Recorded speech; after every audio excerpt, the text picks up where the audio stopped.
ജ്യോതിർഘോഷി തമിഴ്നാട്ടിൽ വളരെ എന്താ പറയുക അപ്രതീക്ഷിതമായിട്ടുള്ള ഡെവലപ്മെൻറ്റ്സ് ആണ് നടന്നുകൊണ്ടിരിക്കുന്നത്. അതെ അതെ അനുനിമിഷം വാർത്തകളിൽ വരുന്ന ആ, ഇത് മാറ്റം കണ്ടിട്ട് ഞാൻ തന്നെ ഞെട്ടിപ്പോയി. കാരണം ഈ ഡി എം കെയും എ ഡി എം കെയും തമ്മിൽ ഒരു കാലത്തും അലയൻസ് ഉണ്ടാവില്ല. രണ്ട് എറ്റേർണൽ റൈവൽസ്, എറ്റേർണൽ എനിമീസ് എന്നാണ് ഞാൻ വിചാരിച്ചിരുന്നത്. അതായത് കേരളത്തിലെ CPI-എമ്മും കോൺഗ്രസും പണ്ടുണ്ടായിരുന്ന പോലെ. ഇപ്പം മാറിയിട്ടുണ്ട്. പക്ഷേ ഒരിക്കലും കൈകോർക്കാൻ പറ്റാത്ത രണ്ട് ഗ്രൂപ്പുകളായാണ് AIADMK ആൻഡ് DMK. ഇപ്പോൾ അവർ ഒരുമിച്ച് വരാൻ പോകണു എന്നുള്ള വാർത്ത കേൾക്കുന്നു. എന്താ ഇതിൻ്റെ അർത്ഥം എന്താ? ഇത് എന്ത് തരം രാഷ്ട്രീയമാണിത്? ഇപ്പം അവിടുത്തെ DMK ADMK രാഷ്ട്രീയം എന്ന് പറയുന്നത് അത് അതിൻ്റെ അടിസ്ഥാന ഘടകം എന്ന് പറഞ്ഞാൽ പൊളിറ്റിക്സ് അല്ല, അത് വ്യക്തിപരമായ താല്പര്യങ്ങൾ തന്നെയാണ്.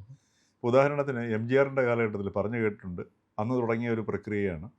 അതിങ്ങനെ തുടർന്നുകൊണ്ടേയിരിക്കുകയാണ് ഇപ്പോഴും. അതായത് അവിടെ ഇപ്പം നമ്മുടെ തമിഴ്നാട്ടിൽ ചെന്ന് കഴിഞ്ഞാൽ നിർമ്മാണ പ്രവർത്തനങ്ങൾക്ക് യാതൊരു ക്ഷാമമില്ലാത്തൊരു നഗരമാണ്. ഇപ്പോൾ തമിഴ്നാട് ആണെങ്കിലും കോയമ്പത്തൂരാണെങ്കിലും തമിഴ്നാട് പല സ്ഥലങ്ങളിലും നമുക്ക് കാണാൻ പറ്റും. തമിഴ്നാട് ഈ ചെന്നൈ നഗരം എന്ന് പറഞ്ഞാൽ ഇപ്പോൾ ഫ്ലൈ ഓവറുകളുടെ ഒരു എന്താ പറയുക കാടായി മാറിയിട്ടുണ്ട്. അപ്പോൾ ഈ ഒരു പ്രോജക്റ്റായിട്ട് ഒരാൾ വന്നു കഴിഞ്ഞാൽ ആദ്യം ഏത് പ്രോജക്റ്റാണ്, ഒരുപാട് പ്രോജക്റ്റുകൾ ഇഷ്ടംപോലെ ബിസിനസ് വ്യവസായങ്ങളുള്ള സ്ഥലവുമാണ്. ഒരാളൊരു പ്രോജക്റ്റായിട്ട് വന്നു കഴിഞ്ഞാൽ MGRൻ്റെ കാലഘട്ടത്തിൽ അദ്ദേഹം പ്രോജക്റ്റായിട്ട് വന്നു കഴിഞ്ഞാൽ ആദ്യം MGR പറയുന്നത് അണ്ണയെ പോയി പാത്തിട്ട് വരാനാണ് പറയുന്നത്. കരുണാനിധി പോയി കണ്ടിട്ട് വരാം. അതായത് കരുണാനിധിക്ക് കൊടുക്കാനുള്ളത് കൊടുത്ത് സാറ്റിസ്ഫൈഡ് ആക്കിയിട്ട് വന്നു കഴിഞ്ഞാൽ മാത്രമേ പദ്ധതി ടേക്ക് ഓഫ് ചെയ്യുള്ളൂ. അപ്പോൾ എന്നിട്ടാണ് പിന്നെ ബാക്കി ഇദ്ദേഹത്തിൻ്റെ ഷെയർ പിന്നീടാണ് വാങ്ങിക്കുക. ഇത് അവിടുത്തെ ഒരു പോളിസിയാണ്. അതുകൊണ്ടാണ് നമ്മുടെ കേരളത്തിലെ കണക്ക് യാതൊരു സമരങ്ങളോ പ്രതിഷേധങ്ങളോ ഒന്നും തന്നെ ഈ നിർമ്മാണ പ്രവർത്തനങ്ങൾക്കെതിരെ തമിഴ്നാട്ടിലുണ്ടാവില്ല. നമ്മൾ ചെന്ന് നോക്കിയാൽ കാണാം, കൂറ്റൻ പ്രോജക്റ്റുകളും വളരെ ഈ അത്യാധുനിക ഇപ്പോൾ ഗിണ്ടി ഫ്ലൈ ഓവറൊക്കെ എത്രയോ വർഷമായത് വന്നിട്ട് തന്നെ.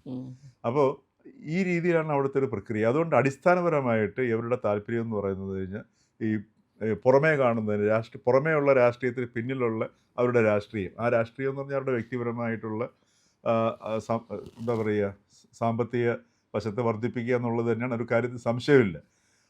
അതിനകത്ത് നിന്നിട്ടാണ് അവിടുത്തെ വികസനങ്ങളെല്ലാം നടക്കുന്നത്. അതിൻ്റെ പുറമേ ഉള്ളൊരു എതിർപ്പാണ് നമ്മൾ ഈ കാണുന്ന സംഗതികളൊക്കെ. അതിപ്പോൾ ജയലളിത കാലഘട്ടത്തിലായിരുന്നപ്പോഴും ഈ പ്രക്രിയ ഇത് തന്നെയാണ്, രണ്ടു കൂട്ടരെയും സാറ്റിസ്ഫൈ ചെയ്യുക എന്നുള്ളതാണ്. അപ്പോൾ അതിൻ്റെ ഒരു കാര്യം കൂടി പറയട്ടെ ജ്യോതിർഘോഷ്, ഈ ജയലളിത ജീവിച്ചിരുന്ന കാലം വരെ ഒരു AIDMK കാരന് ഒരിക്കലും DMK കാരനെ കാണൂല. DMK മന്ത്രിനെയോ, അവർ പ്രതിപക്ഷത്തായിരുന്നപ്പോഴോ AIDMK MLA ഒരിക്കലും DMK മന്ത്രിനെ കാണാനായിട്ട് പോവില്ല. അവർ തമ്മിൽ യാതൊരു സമ്പർക്കവും ഉണ്ടാവാറില്ല, ആശയവിനിമയം പോലും നടത്തില്ല, പേടിയായിരുന്നു അവർ. അതിൻ്റെ കാരണം എന്ന് വെച്ചാൽ കരുണാനിധിയും ജയലളിതയും തമ്മിലുള്ള വൈകാരിക സ്പർദ്ധ തന്നെയായിരുന്നു. ആ വൈകാരിക സ്പർദ്ധ അത് അവർക്ക് മാത്രമേ അറിയൂ അതിൻ്റെ എത്രമാത്രം ആഴമുണ്ടെന്നുള്ള കാര്യം. അപ്പോൾ അതിൻ്റെ ഭാഗമായിട്ടാണ് രണ്ടുപേരും അങ്ങോട്ടും ഇങ്ങോട്ടും അസംബ്ലിയിലിട്ട് ജയലളിതയുടെ നേർക്കും കാണിച്ചു. അവസാനം ജയലളിതയ്ക്ക് അധികാരം കിട്ടിയപ്പോഴത്തേക്ക് കരുണാനിധിയെ വെളുപ്പാൻ കാലത്ത് പോയി ഉറക്കക്കിടക്കയിൽ ഞാനതിൻ്റെ ദൃക്സാക്ഷിയാണ്. ഞാനത് കണ്ടുകൊണ്ടിരുന്നതാണ്.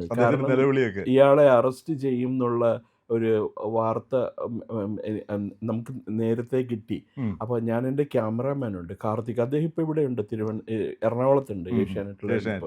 അപ്പോൾ ഞാൻ കാർത്തികിനെ വിളിച്ച്, കാർത്തിക് അപ്പോൾ തന്നെ ഒരു മോപ്പഡ് ഓടിച്ചോണ്ട്, മറ്റേ താമ്പരത്ത് ഒരു മോപ്പഡ് ഓടിച്ചോണ്ടാണ് വന്നത് പോകാനായിട്ട്. വൈകുമെന്നൊക്കെ ചോദിച്ചിട്ടുണ്ട്. ഞങ്ങൾ ക്യാമറയൊക്കെ എടുത്തുകൊണ്ട് ചെല്ലുമ്പോൾ ഇയാളെ ഗോപാലപുരം റെസിഡൻസിൽ നിന്ന് വലിച്ചഴച്ച് ജീപ്പിൽ കൊണ്ട് കയറ്റുക. ലുങ്കി മാത്രമേ എടുത്തിട്ടുള്ളൂ, ലുങ്കി നിലവിളി ഭയങ്കരമായി. അത് മറ്റേ ആഡ് ചെയ്ത ഡബ് ചെയ്ത് ചേർത്താണ്. രാവിലെ അവർ പോലീസുകാരും മിടുക്കന്മാരായിരുന്നു, ജയലളിതയുടെ വേണ്ടപ്പെട്ട പോലീസുകാരാ. ഒരു മലയാളി ഉണ്ടായിരുന്നു, സെബാസ്റ്റ്യൻ എന്ന് പറഞ്ഞ ആള്, പിന്നെ അതുപോലെ നെൽസൺ എന്ന് പറഞ്ഞ ഒരാള്, പിന്നെ വേറെ 2-3 പേരുണ്ടായിരുന്നു, മുഹമ്മദ് എന്ന് പറഞ്ഞ DIG ഉണ്ടായിരുന്നു. ഇവരെല്ലാവരും കൂടിയാണ് കരുണാനിധിനെ അറസ്റ്റ് ചെയ്യാൻ കരുണാനിധിയുടെ ബെഡ്റൂമിൽ ചെന്ന് കയറിയത്.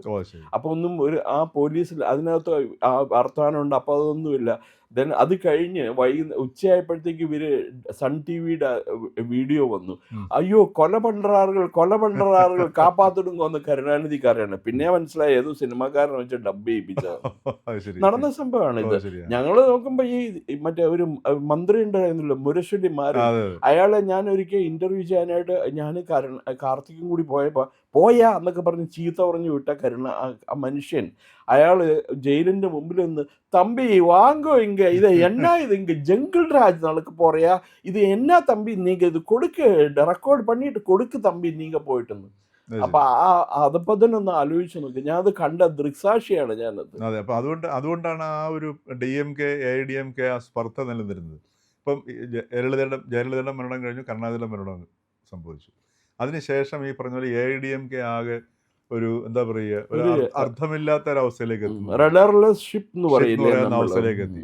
അത് പല പല വിഭാഗങ്ങളായിട്ട്, ശശികലയുടെ ഗ്രൂപ്പ്, ദിനകരന്റെ ഗ്രൂപ്പ്, പല പല ഗ്രൂപ്പ്, എടപ്പാടി ഗ്രൂപ്പ്, അവസാനം പിന്നെ പന്നീർശെൽവം പിന്നെ അവസാനം ഏറ്റവും ഒടുവിൽ ഇലക്ഷന് തൊട്ട് മുമ്പ് DMKയുടെ ഭാഗമായി. പിന്നെ വേറൊരു കാര്യമുണ്ട്, ഇവർ ജയലളിതയുടെ ഒരു വൺ ഓഫ് ദി മനസാക്ഷി സൂക്ഷിപ്പുകാരൻ എന്ന് പറയുന്ന ചെങ്കോട്ടയൻ, അയാൾ പോയിട്ട് വിജയുടെ കൂടെ ചേർന്നു. അപ്പോൾ ഇങ്ങനെയൊക്കെയുള്ളൊരു പരിസ്ഥിതിയിലാണ് ഇപ്പം തിരഞ്ഞെടുപ്പ് നടന്നതും. പക്ഷേ തമിഴ് ജനത വിജയുടെ വരവിനെ വളരെയധികം പിന്തുണ നൽകി എന്നുള്ളത് യാഥാർത്ഥ്യമാണ്. അപ്പോൾ ഒരു മാൻഡേറ്റ് കിട്ടിയിരിക്കുന്നത് യഥാർത്ഥത്തിൽ വിജയിക്ക് തന്നെയാണ്, നമുക്ക് സംശയമില്ലാതെ പറയാവുന്നതാണ്. അപ്പോൾ ആ മാൻഡേറ്റ് തികയ്ക്കാനായിട്ട് ഈ പറഞ്ഞ പോലെ ഒരു 10-11 സീറ്റിൻ്റെ കുറവാണുള്ളത്. കാര്യം 108 സീറ്റാണ് ഇപ്പം വിജയിക്കുള്ളത്. അതായത് വിജയ് ജയിച്ച 2 സീറ്റും കൂടെ കണക്ക് കൂട്ടുമ്പോൾ 107 സീറ്റ്. അപ്പോൾ 107ഉം 11ഉം 118 സീറ്റ് ഉണ്ടെങ്കിൽ മാത്രമേ ഇത് മന്ത്രിസഭ രൂപീകരിക്കാൻ പറ്റത്തുള്ളൂ. അപ്പോൾ ഈ നിലവിൽ ഇപ്പോൾ ഈ AIDMKയും DMKയും കൂടെ ഒന്നിക്കുകയാണെന്നുണ്ടെങ്കിൽ അവർക്ക് 120 സീറ്റിൽ മേൽ ഭൂരിപക്ഷം ഉണ്ടാവും. അപ്പോൾ അങ്ങനെ വരുമ്പോഴത്തേക്ക് അവിടെയാണ് ഈ ട്വിസ്റ്റ് വരുന്നത്. ഇപ്പോൾ ഈ പറഞ്ഞതുപോലെ പിന്നെ ഈ NDA എന്നുള്ളൊരു സഖ്യത്തിനകത്ത് നിന്ന് AIDMK പുറത്തേക്ക് കൂടെ വരികയാണെന്നുണ്ടെങ്കിൽ, തമിഴ്നാട്ടിൽ നിന്ന് ഇപ്പോൾ അത് ഒരു പ്രസ്താവനയിലൂടെ മാത്രം തീരുന്ന പ്രശ്നമേ ഉള്ളൂ, NDA സഖ്യത്തിൽ നിന്ന് പുറത്തു വരാനായിട്ട്. അപ്പോൾ അങ്ങനെ പുറത്തേക്ക് കൂടെ വരികയാണെങ്കിൽ DMKയ്ക്കും ഐഡിയോളജിക്കൽ പ്രശ്നങ്ങളൊന്നുമില്ല. അപ്പോൾ പന്നീർശെൽവം എന്ന് ഗവർണറെ കാണാൻ പോകുന്ന എടപ്പാടി പഴനിസ്വാമി ഉച്ചയ്ക്ക് 3:30 കാണാൻ പോകുന്നവരുണ്ട്. അപ്പോൾ അങ്ങനെയാണെങ്കിൽ എടപ്പാടി പഴനിസ്വാമി ഒക്കെ ആണെങ്കിൽ അയാൾ എന്തിനും തയ്യാറാവുന്ന കൂട്ടത്തിലാണ്. ഈ എടപ്പാടി പഴനിസ്വാമിയും പന്നീർശെൽവവും ഒക്കെ ഏത് ഒരു കോംപ്രമൈസിനും തയ്യാറാവുന്ന വ്യക്തികൾ തന്നെയാണ്. അപ്പോൾ സ്വാഭാവികമായിട്ടും ഈ DMK കൂടെ പുറത്തു നിന്ന് ചിലപ്പോൾ പിന്തുണ കൊടുത്തേക്കും. കാര്യം ഇത്തിരിയുടെ ബുദ്ധിമാനാണ് സ്റ്റാലിൻ. പക്ഷേ വേറൊരു ശ്രുതിയുള്ളത്, ഇവർ തമ്മിൽ എത്തിയിരിക്കുന്ന എനിക്കറിയില്ല കേട്ടോ, ഞാൻ ഇന്നലെ ഒരു വിശ്വസനീയ കേന്ദ്രങ്ങളിൽ നിറഞ്ഞത് എടപ്പാടി പഴനിസ്വാമി മുഖ്യമന്ത്രിയാവും, അടുത്തത് അന്നേരം ഇയാൾ ഡെപ്യൂട്ടി മുഖ്യമന്ത്രിയാവും, ആര്, ഉദയനിധി സ്റ്റാലിൻ, എന്നിട്ട് ഭരണം നടക്കുക. ഇതിൽ വേറെ ഒരു കാരണം, ഇവരെന്താണ് വിജയിനെ ഭയപ്പെടണേന്ന് അറിയാമോ ജ്യോതിർഘോഷ്? ഈ DMKക്കാർ കഴിഞ്ഞ 5 വർഷം നടത്തിയ അഴിമതി എന്ന് പറയുന്നത് ഇന്ത്യയിൽ ഇതുവരെ കേൾക്കാത്ത അഴിമതിയാണ്. എന്താ ഹമംഗസ് കറപ്ഷൻ എന്നാണ് പറയുന്നത്, ജൈജാന്റിക് ഫിഗേഴ്സ് എന്നൊക്കെയാണ് പറയുന്നത്. അതിന് മുമ്പ് ഭരിച്ചിരുന്ന എടപ്പാടി പഴനിസ്വാമിയും അതുപോലെ തന്നെ നടത്തിയിട്ടുണ്ട് കറപ്ഷൻ. ജയലളിത കറക്റ്റ് ഒന്നും അല്ലായിരുന്നു, ജയലളിതനെ പെടുത്തിയതാണ്, കള്ളക്കേസ് പെടുത്തിയതാ. അവർ വളരെ സ്ട്രേറ്റ് ഫോർവേഡ് ആയിട്ടുള്ള lady, she was not a corrupt lady. അവരെ മറ്റേ താടകയല്ലേ ശശികല, അവര് എന്താ പറയുന്നത്, അവരെ സ്വാധീനിച്ചിട്ട് നടത്തിയതാണ്. അവരൊന്നും അവര് തന്നെയായിരുന്നു ഡിഫാക്ടോ ചീഫ് മിനിസ്റ്റർ എന്ന് പറയുന്നത്. അപ്പോൾ ഈ കേസുകൾ DVSCയുടെ കയ്യിൽ ഇതുമായിട്ട് ബന്ധപ്പെട്ട ഫയലുകളുണ്ട്, 2 കൂട്ടർക്കുള്ളത്. ആരുടെ, കരുണാനിധി സ്റ്റാലിൻ്റെ ഭരണകാലത്തെയും എടപ്പാടി പഴനിസ്വാമിയുടെ ഭരണകാലത്തെയും ഫയലുകൾ ഇവരുടെ കയ്യിലുണ്ട്, DVSCയുടെ കയ്യിൽ. അത് വിജയ് വന്ന് അത് കോടതിയിൽ പോകും എന്ന് ഇവർക്ക് ഉറപ്പായി. തീർച്ചയായിട്ടും ഉണ്ടാവും. അതോടുകൂടി രണ്ടും തീരും, DMKയും തീരും, AIDMKയും തീരും.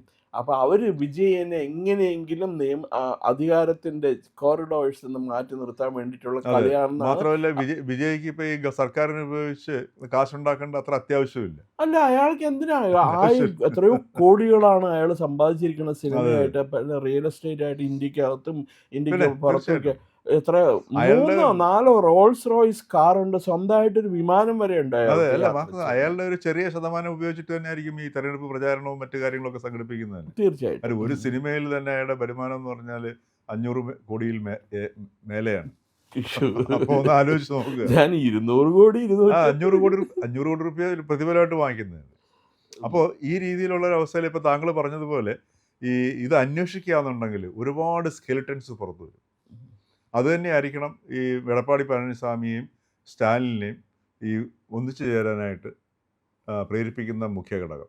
എങ്ങനെയും വിജയിയെ തടയുക എന്നുള്ളത് തന്നെയാണ്.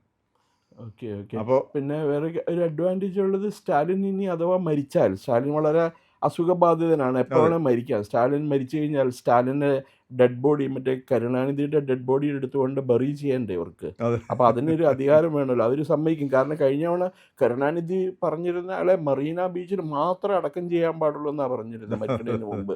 അത് കഴിഞ്ഞിട്ട് ഇവർ സമ്മതിച്ചില്ല, ADMK ഗവൺമെൻറ്. ഇവരെന്നൊരു കോടതി പോയി പെർമിഷൻ മേടിച്ചുകൊണ്ട് വന്നു. അതെ അതെ അതിന് മുമ്പിൽ പറഞ്ഞ അണ്ണാദുരയുടെയും MGRൻ്റെയും ജയലളിതയുടെയൊക്കെ മൃതദേഹം അവിടെ ബറി ചെയ്തു. എന്തുകൊണ്ട് കരുണാനിധിൻ്റെ ബറി ചെയ്തുകൂടാന്നാണ്. അതെ അപ്പോൾ ഇപ്പോൾ ഇങ്ങനൊരു സിറ്റുവേഷൻ വന്നാൽ സ്റ്റാലിൻ്റെ ഡെഡ് ബോഡി അവിടെ ബറി ചെയ്യാൻ പറ്റും അവർക്ക്. മരിക്കും, കാരണം എന്താ വെച്ചാൽ വളരെ അവശനാണ് അയാൾ. അവസാനം അല്ല, അത് മനുഷ്യൻ്റെ കാര്യമാണ്, നമുക്കൊന്നും പറയാൻ പറ്റില്ല. പക്ഷേ ഇവിടെ ഇനിയിപ്പോൾ നമുക്ക് ഇനി പ്രതീക്ഷിക്കാനുള്ളത് ഇപ്പോൾ പിന്നെ ഒരു പിന്നെ ജനായത്ത സംവിധാനത്തിലുള്ളൊരു ചില ക്രിട്ടിക്കൽ സന്ദർഭങ്ങളിൽ എത്ര ചെറിയ പാർട്ടിയാണെങ്കിലും ചില ഉത്തരവാദിത്തങ്ങളുണ്ടല്ലോ. ആ ഉത്തരവാദിത്തങ്ങൾ ഇപ്പോൾ കോൺഗ്രസ് നിർവഹിച്ചു കഴിഞ്ഞു. കോൺഗ്രസ് അവരുടെ പിന്തുണ പ്രഖ്യാപിച്ചു കഴിഞ്ഞു.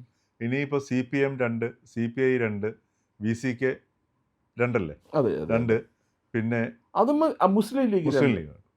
അപ്പോൾ ഇവരും കൂടെ ഇത് പിന്നെ വിജയിക്കത് കൊടുക്കുകയാണെങ്കിൽ ഒരു 11 സീറ്റ് ഈസി ആയിട്ട് കിട്ടും. 18 കിട്ടും അദ്ദേഹത്തിന്. നമ്മൾ അദ്ദേഹത്തിന് കിട്ടും. ഇവിടെ കഴിഞ്ഞ ഡിസ്കഷനിൽ അതെ. പറയുകയുണ്ടായി. അപ്പോൾ സ്വാഭാവികമായിട്ടും പിന്നെ ആ ലെജിറ്റിമസി, അതായത് ഒരു ഡെമോക്രസിയിൽ ഏറ്റവും കൂടുതൽ മാൻഡേറ്റ് കിട്ടിയിരിക്കുന്നത്, തമിഴ്നാടിൻ്റെ മാൻഡേറ്റ് ഇപ്പോൾ ഒരു പാർട്ടിക്കായിട്ട് കിട്ടിയിരിക്കുന്നത് വിജയിക്കുകയാണ്. അപ്പോൾ അത് അവരിൽ ആ ജനത അവിടെ പ്രതീക്ഷ അർപ്പിക്കുന്നുണ്ട്. അപ്പോൾ അതനുസരിച്ചിട്ട് ഒരു ഇതുവരെ ഉണ്ടായിരുന്ന ആ ഒരു ലെഗസിയിൽ ഒരു മാറ്റം കൊണ്ടുവരാനായിട്ട് ഒരു പക്ഷേ അയാൾക്ക് സാധിച്ചെന്നിരിക്കും. ഈ പറഞ്ഞതുപോലെ അഴിമതി, കാരണം ഇന്ത്യയിൽ ഇത്രയും കൂടുതൽ അഴിമതി നടക്കുന്ന ഒരു സംസ്ഥാനം വേറെ ഉണ്ട്, ഈ മെഗാ സ്റ്റൈൽ. കാരണം അവർക്ക് ധനമുണ്ട്. ഇപ്പോൾ മറ്റ് സ്റ്റെപ്പ് കേരളം പോലല്ല. കേരളത്തിൽ ഇപ്പം വാരിക്കഴിഞ്ഞാലും വലിയ ബുദ്ധിമുട്ടാണ്.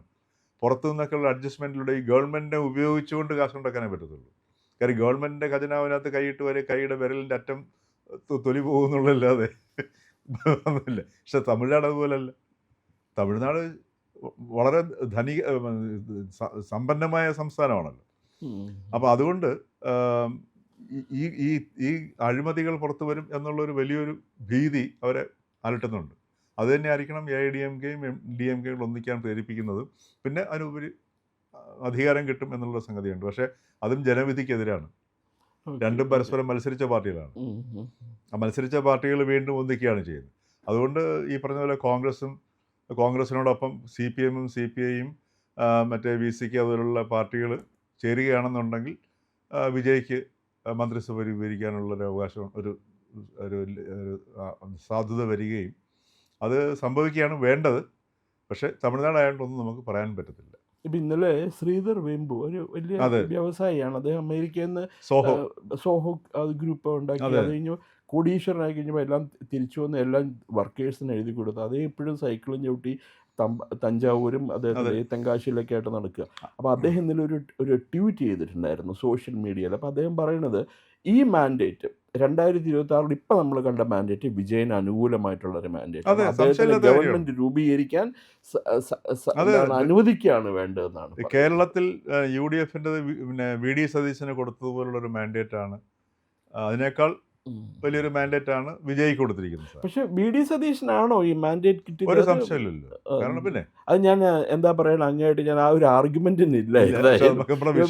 ഡേ വൺ ഓൺവേഡ്സ് എനിക്കറിയാം. കാരണം അത് പോട്ടെ, അതിപ്പോൾ ഓക്കെ, ഈ മാൻഡേറ്റിനെ അട്ടിമറിക്കാനായിട്ട് ഒരു മോറലി അത് ശരിയല്ല അല്ലേ? രാഷ്ട്രീയമായി മൊറാലി ആയി. രാഷ്ട്രീയത്തിൽ ജനായത്ത സംവിധാനത്തിൽ ഏറ്റവും പ്രധാന മൊറാലിറ്റിയാണ്.